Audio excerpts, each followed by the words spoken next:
Bonjour, bonjour les amis. Bonjour, bonjour. Bon réveil à tous. Pour ceux qui sont là où le jour se lève et puis bon début de soirée pour ceux qui se trouvent là où la nuit est déjà tombée. Que Dieu vous bénisse abondamment. C'est un réel plaisir de vous retrouver, de retrouver la famille en Christ. Vous pouvez entrer, inviter les amis, partager. Bonjour, bonjour à ceux qui nous rejoignent. Vous êtes les bienvenus, tous les bienvenus. Salutations à vous qui êtes un peu partout, ça et là. Que Dieu vous bénisse vraiment. On va passer un merveilleux moment encore dans les merveilles de la parole de Dieu et nous allons ensuite prier ensemble et comme ça le Saint-Esprit qui ne se lasse jamais de faire du bien va faire du bien à chacun d'entre nous, à chacun des membres de, de nos familles et vous verrez vous-même ce que le Saint-Esprit va faire. Entrez, n'entrez pas seul, n'oubliez pas de faire venir les retardataires, d'appeler ceux qui ne sont pas encore là. Ils peuvent entrer, je vous salue tous. Bonjour à vous, bonsoir. Pour ceux qui sont là où il fait déjà nuit, là où la nuit est tombée. Bonsoir à vous. Je vous rappelle que chaque matin, donc aux environs de 6h30, bonsoir Dorothy, aux environs de 6h30, bonjour plutôt Dorothy, aux environs de 6h30, chaque matin, aux environs de 6h30, on se retrouve pour notre séquence Prions par la foi de prière qui est toujours d'abord soutenu par la pierre angulaire qui est la parole de Dieu, qui nous sert toujours de charpente, qui nous sert toujours de tremplin, de rampe de lancement pour notre prière. Donc chaque matin, du lundi au vendredi, aux environs de 6h30. Ensuite, le samedi, n'oubliez pas samedi prochain à 19h heure de Paris, nous avons notre rendez-vous. Ça sera le samedi soir. N'oubliez pas, venez avec vos amis, vos proches et le Saint-Esprit. Ce fera toujours un plaisir de nous réserver encore une fois des merveilles. La parole de Dieu déclare en Jean chapitre 11, verset 40, si tu crois, tu verras la gloire de Dieu. Et donc nous n'avons aucun doute, puisque Dieu n'est pas un homme pour mentir, nous n'avons aucun doute de lui faire confiance, car il fait depuis des lustres, il continue à faire aujourd'hui et demain aussi, il fera toujours. À nous d'être au bon endroit, au bon moment et comprenons ce qu'il faut bien comprendre pour être un authentique enfant de Dieu, bénéficiaire des privilèges réservés aux gens de la maison de Dieu. Likez, tapotez, partagez. Nous rentrons dans notre moment de prière et avant de prier, nous allons aller là où le Saint-Esprit nous attend ce matin. C'est dans le livre des 2 Rois chapitre 6. Et notre moment de ce jour est intitulé Dieu les frappe d'aveuglement. Dieu les frappe d'aveuglement, pourquoi? Parce que lorsque quelqu'un qui a mis son espérance, son espoir en Dieu est en difficulté, peu importe la difficulté, peu importe que la personne ait provoqué le problème ou bien qu'elle soit une simple victime du problème, qu'elle subisse une injustice ou quoi, cela ne nous regarde pas. Le royaume de Dieu est chargé comme une maman. Lorsque, même si son enfant est accusé, quand bien même il a fait des bêtises, quand bien même il est en cause, maman ne viendra jamais dans la normalité, elle ne viendra jamais devant les hommes, devant la société, devant un tribunal pour enfoncer son enfant. Non, ça n'existe pas. Une maman est protectrice et elle le tient du Créateur. Et dans nos sociétés, les hommes ont tout calqué sur la Bible, sur la parole de Dieu. Il y a dans tous les pays ce qu'on appelle une armée. Et bien, dans tous ces pays-là, lorsque un membre d'une armée commet des bêtises, fait du n'importe quoi, l'armée ne livre jamais la personne à la vindicte populaire. Ça n'existe pas. C'est pour ça qu'une armée est appelée la grande muette. On ne dévoile pas à l'extérieur le linge sale de la famille. Et les hommes disent que le linge sale se lave en famille, pas sur la place publique. Lorsque vous allez dans une ambassade, le ressortissant d'un pays, quelqu'un qui travaille à l'ambassade, un ambassadeur, même s'il fait des bêtises dehors, une fois qu'il se retrouve dans le périmètre de l'ambassade, l'ambassade ne le livrera pas. Ni à la police, ni à qui que ce soit, ça n'existe pas. Eh bien, c'est un aspect de la manifestation de l'amour du prochain. Et Dieu n'a pas changé. Je ne sais pas par quelle situation tu passes aujourd'hui, ou les enfants, par quelle situation tu passes. Si tu n'as pas encore compris la parole de Dieu, il est dit que Dieu est sa parole et il est dans sa parole. Ensuite, il est dit que les paroles, c'est Jésus qui le dit, mes paroles sont esprit et vie. Esprit et vie veut dire ceci. Quand tu médites une parole, cette parole, si tu comprends ce que le Saint-Esprit te dit au juste à travers cette parole, eh bien, par la révélation et la puissance de la résurrection, le Saint-Esprit en toi va faire que cette parole puisse, entre guillemets, sortir des Écritures pour venir se fabriquer dans ta vie, dans ton quotidien. Maintenant, si tu ne le sais pas, tu ne peux pas en être bénéficiaire.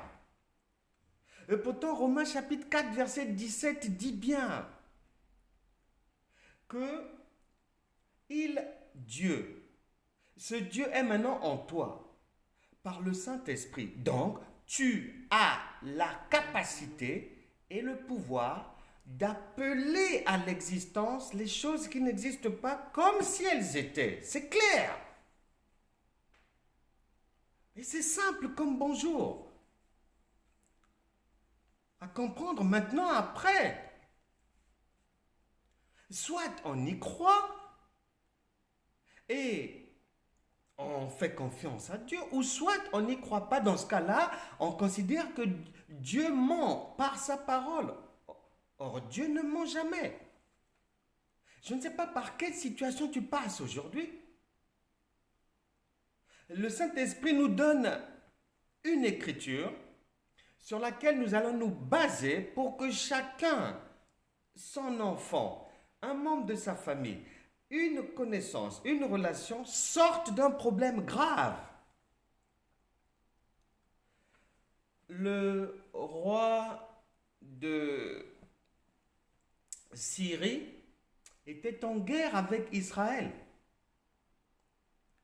Et il s'est rendu compte que à chaque fois qu'ils planifiaient leur armée, l'armée syrienne planifiait quelque chose, ben, l'armée d'Israël était toujours au courant. Et ils ne pouvaient pas progresser ni prendre le dessus dans cette guerre. Alors quelqu'un va dire au roi qui pensait que l'un de ses collaborateurs faisait office de traître. Quelqu'un lui dira non, Majesté, ce n'est pas de ça qu'il s'agit. Le problème est qu'en Israël là-bas, il y a un prophète qui s'appelle Élisée. Même tout ce que tu fais dans ta chambre, il est au courant de cela. Alors le roi de Syrie décide de procéder à l'arrestation et à l'élimination d'Élisée pour qu'il puisse remporter cette guerre contre Israël. Et donc il va envoyer ses armées pour aller capturer le prophète Élisée. Lisons maintenant ensemble ce qui se passe et n'oublie jamais, lorsque tu vas lire, que ce ne sont pas des choses passées, ce sont des choses actuelles. La parole de Dieu ne passera jamais. Toutes choses passeront, mais la parole ne passera pas. Elle est toujours au présent. 2 Rois chapitre 6, versets 15 à 20. Le serviteur de l'homme de Dieu se leva de bon matin et partit. Et voici, une troupe entourait la ville. C'est la troupe que le roi de Syrie avait envoyée. Entourait la ville avec des chevaux et des chars. Et le serviteur dit à l'homme de Dieu, « Ah, mon Seigneur, comment ferons-nous » Il répondit, 2 Rois chapitre 6, verset 16, « Ne crains point, car ceux qui sont avec nous sont en plus grand nombre que ceux qui sont avec eux. » Élisée pria et dit, « Éternel, ouvre ses yeux pour qu'il voie. » Parce que la plupart des chrétiens ne voient pas. Or, pour voir, il faut comprendre, il faut avoir une certaine connaissance des Écritures, de ce que Dieu dit. Et ce qu'il dit, il faut savoir que ce n'est pas du passé, ce n'est pas de la rêverie. Ce sont des choses concrètes, actuelles. Et il est dit ceci. Et l'Éternel ouvrit les yeux du serviteur qui vit la montagne pleine de chevaux et de chars de feu autour d'Élisée. Les Syriens descendirent vers Élisée. Il adressa alors cette prière à l'Éternel. « Daigne frapper d'aveuglement cette nation. » Et l'Éternel les frappa d'aveuglement, selon la parole d'Élisée. Élisée leur dit, « Ce n'est pas ici le chemin, et ce n'est pas ici la ville. Suivez-moi et je vous conduirai vers l'homme que vous cherchez. » Et il les conduisit à Samarie. Lorsqu'ils furent entrés dans Samarie, Élisée dit, « Éternel, ouvre les yeux de ces gens pour qu'ils voient. » Et l'Éternel ouvrit leurs yeux, et ils virent qu'ils étaient au milieu de Samarie.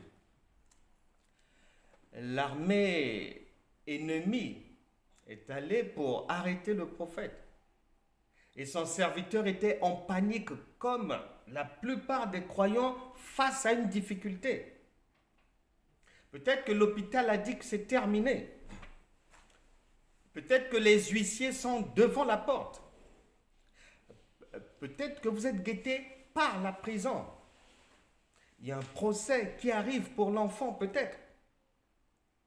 Et les gens sont en panique, oubliant que le Tout-Puissant a tout prévu pour sortir qui que ce soit par l'amour de Dieu d'une situation inconfortable, dangereuse, indésirable, critique. Et il le fait toujours. Une maman fait tout ce qu'elle peut faire pour le bien de son enfant. Et souvent, lorsqu'on lit la Bible, lorsqu'on en arrive à ces passages, on les considère comme un roman. Ce n'est pas de l'histoire. Ce n'est pas un roman. C'est la réalité. Le Saint-Esprit t'invite à écouter ce qu'il dit parce qu'il sait que tu as des difficultés. Alors il te donne la solution. Et tu prends, tu médites, tu comprends et tu appelles cela dans ta situation. Et tu vas le voir s'accomplir. La Bible dit si tu ne doutes point. La Bible dit si tes pensées ne sont pas ballottées, hésitantes. Une dame m'avait appelé un jour, fonctionnaire de l'État français.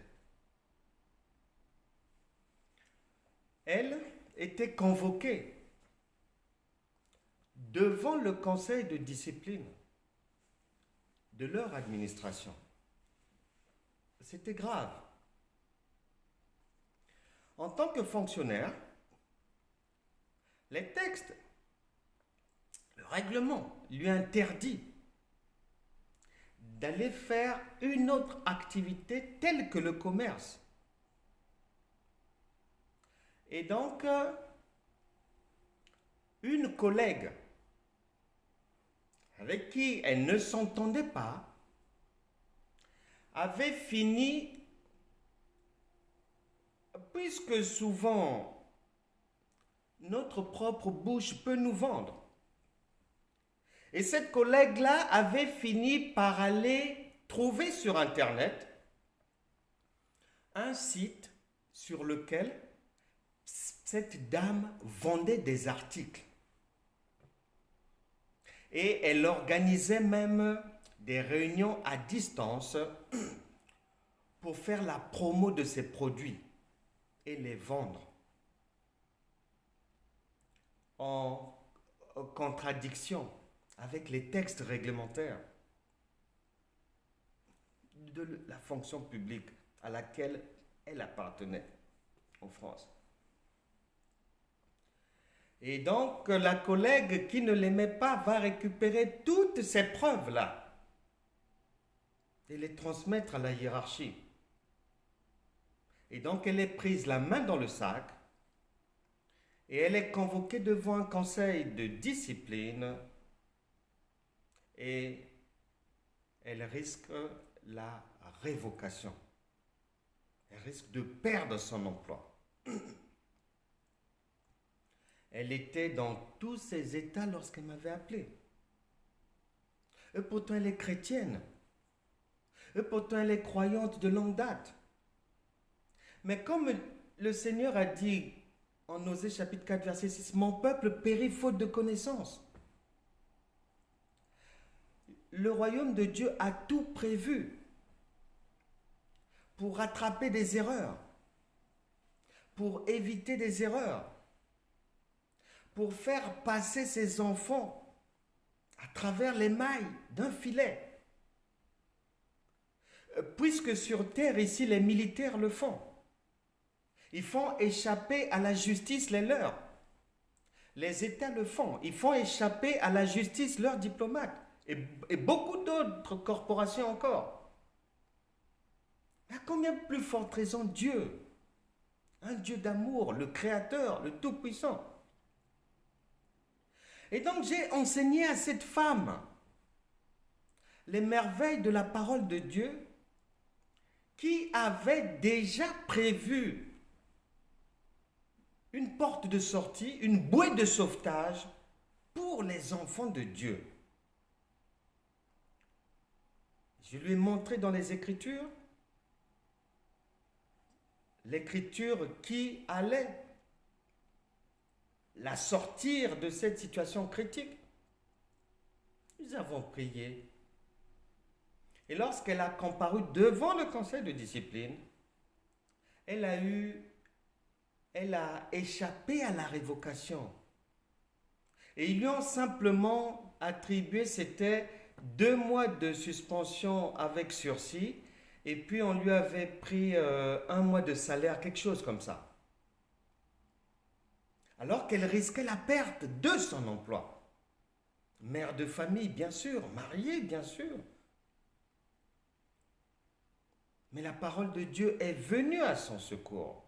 Et cette parole, elle est toujours agissante. Et c'est ce qu'elle va faire pour chacun d'entre nous ce matin. Ce soir, pour ceux qui sont là où il fait déjà nuit.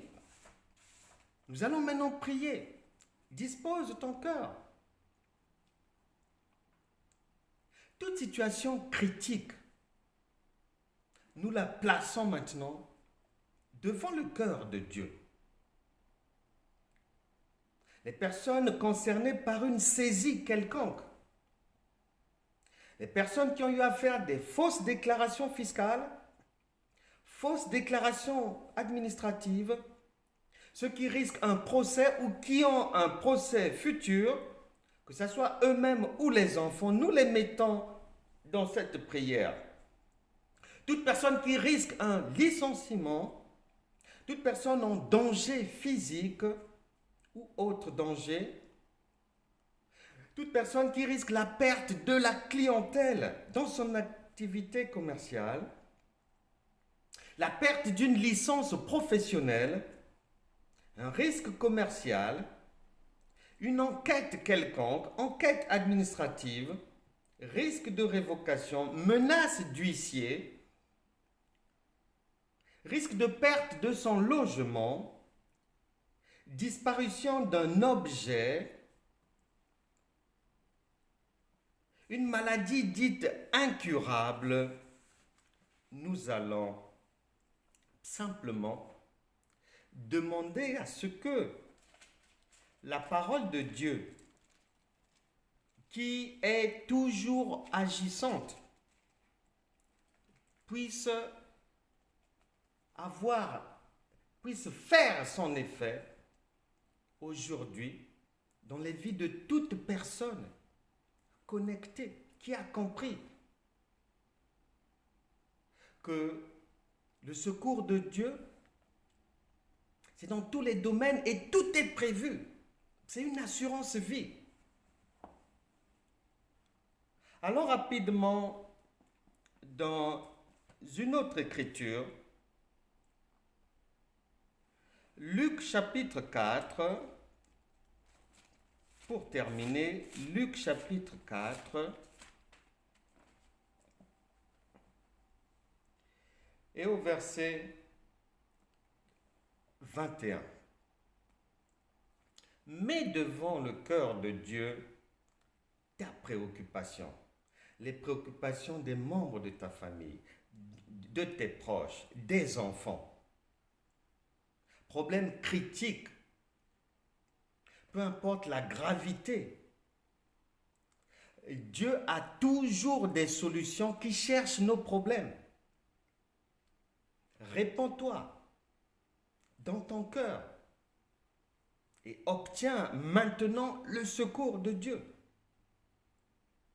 Luc chapitre 4, verset 21.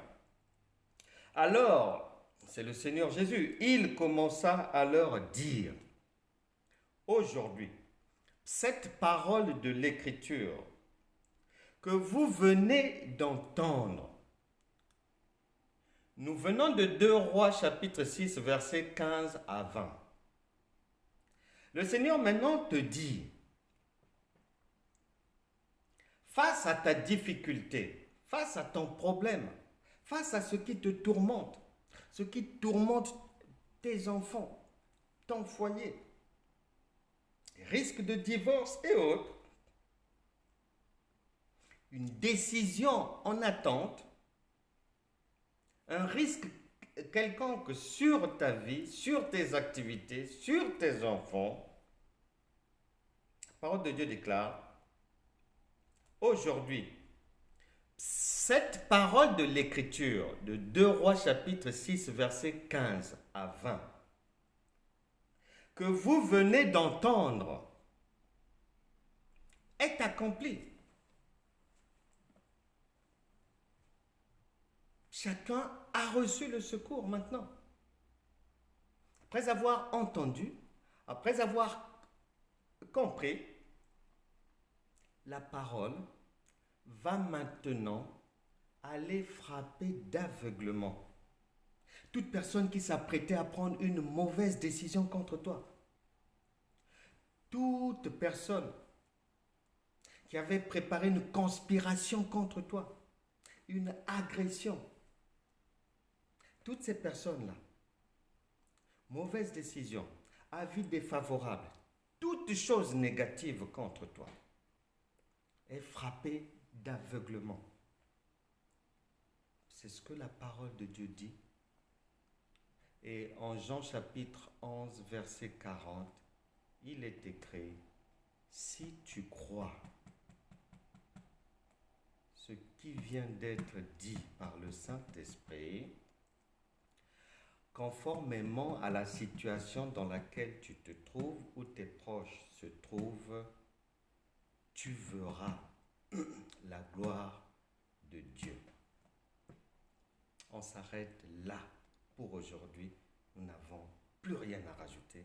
La parole elle-même va faire son effet et tu le vivras. Tes yeux le verront. Que Dieu bénisse tout le monde. Salutations à vous, salutations à Monique, à Prince, à Micheline, Dorothy et autres. Que Dieu vous bénisse. On se retrouvera demain matin à 6h30, heure de Paris. Et puis, soyez là, partagez, invitez vos proches. Bonne soirée, bonne journée, à demain.